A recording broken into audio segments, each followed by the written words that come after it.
Welcome back mga kalab. Ito na naman po ang inyong lingkod, si Mr. Destiny, at magbibigay po tayo ng pinakamagandang update po ngayon sa social media. Ito yung video naman po na nakakatuwa na gaya nga po ng in-update natin na kung saan si Ma'am Ala naman po ang kumbaga pinagtitripan ni Maine Mendoza.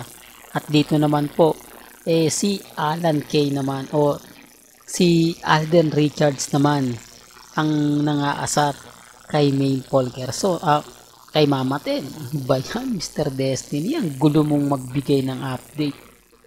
Nire-remind ko lang po sa inyo yung mga bagay-bagay po na mapapaisip po kayo. May mga bagay-bagay po na kung titignan nyo at susuriin, kayo na po bahala mag-react. Kayo na po bahala magkomento.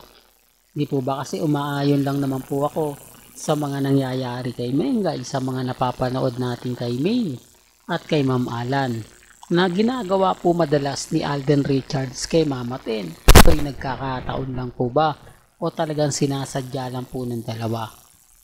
Di po ba? Real talk.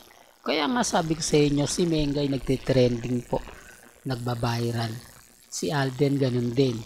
Si Catherine ganun din. Ang tahimik ngayon, si Daniel Padilla, si Jericho Rosales, na pilit pong inilalabas. O baka may mag-react dyan. Ikaw nga Mr. Destiny, pinopost mo ang Hello Love Again na hindi dapat. Sabi ko nga po sa inyo, kailangan updated din po kayo. Pabor man o hindi, kailangan alam din po ninyo. Kasi kay Alden, ginagawa niya to para sa para sa pelikula, para sa showbiz. Di po ba? Halatang halata naman po na showbiz lang to eh. Halatang halata lang naman po, mga kaaldab, na ginagawa lang po nila yan para lang po kumbaga ma-promote ang pelikula. Dahil malaking budget po ito, biruin nyo sa Canada na nga po daw yung shooting ng Hello Love Again. Di po ba? Siyempre magliliparan po yung mga artista dyan na taga ABS-CBN at Sparkle Artist Center. Kaya nga po yung iba nagtatanong, marami ba Mr. Destiny kukunin na artista ng GMA Kapuso o Sparkle Artist Center kesa sa GMA, sa ABS-CBN? Gaya po na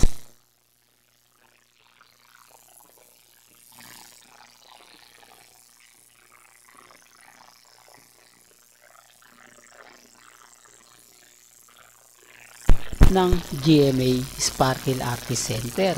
Di po ba? Sinasabi ko lang po ito para lang po sa kaalaman ng lahat, lalo na po sa mga dumadaan at bumibisita po sa channel ni Mr. Destiny, kasi bayad naman po rito si Alden eh.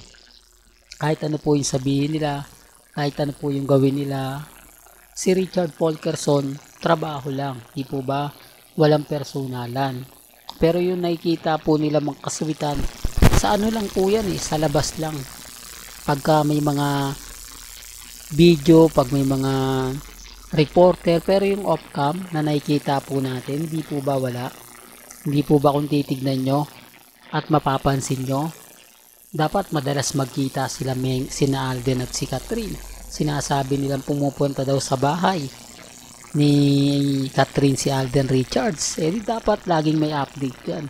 Bakit pautol-utol yung mga post ni Ogie Diaz? Bakit hindi niya madirekta na i-post na yung tipong sabihin na may relasyon yung dalawa? Di po ba? Bakit marami siyang pasakalye? Doon pa lang may mali na eh. Doon pa lang may kita nyo na kumbaga halatang scripted lang po talaga lahat ang mga sinasabi ni Ogie Diaz. Sinasabi ko lang po ito para lang po klaro. Kahit ano po kasing gawin nila, kahit anong update po ang ipakita nila, talagang wala pong maniniwala po sa kanila. Para lang klaro, para lang po sa mga taong dumadaan at bumibisita po sa channel ni Mr. Destiny. Well, hanggang dito na lang po ang ating latest updates. Kaya kung gusto nyo pa po ng pinaka-latest at sariwang update, abay tumutok lang po kayo dito po sa channel ni Mr. Destiny para updated po kayo sa mga latest at sa mga bagong video po na ilalabas po natin maya maya lang. Hanggang sa muli, salamat po sa panonood at pakikinig.